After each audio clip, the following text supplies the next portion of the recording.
Comment Satan, avec la complicité active des églises, a réussi l'exploit d'introniser son propre fils, le Jésus-Christ chrétien, en lieu et place du véritable Christ annoncé par les prophètes, prêché par les apôtres. Découvrez par vous-même en grande première, sans être du tout théologien, sans même avoir lu la Bible, sans surtout prendre le risque, le moment venu, de découvrir l'absence de votre nom sur la liste des admis à l'éternité. Soyons précis. Prier, invoquer, adorer Jésus, c'est bien, mais cela ne garantit rien. Prier, invoquer, adorer Christ, c'est bien, mais cela ne garantit rien. Prier, invoquer et servir le Seigneur Jésus, le Seigneur Jésus-Christ, Jésus-Christ, de quelque combinaison qu'il vous plaira, cela ne garantit rien. La raison ? Dès lors qu'il est de notoriété publique que Jésus était et est encore aujourd'hui un prénom usuel, effectivement, invoquer Jésus, le prier ou l'adorer, n'est plus obligatoirement un sésame pour le salut de votre âme.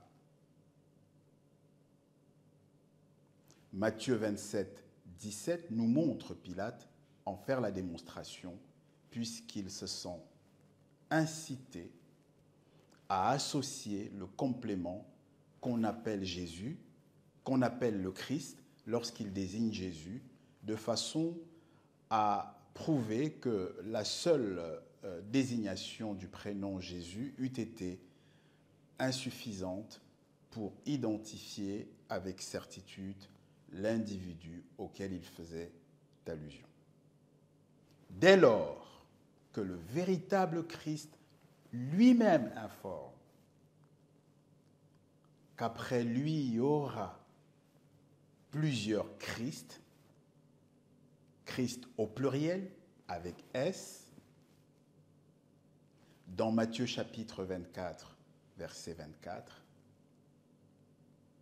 effectivement, oui, invoquer Christ, prier ou servir Christ n'est plus obligatoirement sésame pour le salut. Dès lors, enfin, que le véritable Christ informe que beaucoup parmi ceux qui lui disent ou qui lui diront « Seigneur, Seigneur, n'avons-nous pas en ton nom, au nom de Jésus, guéri des malades? Seigneur, Seigneur, n'avons-nous pas au nom de Christ ou par le nom de Christ chassé des démons?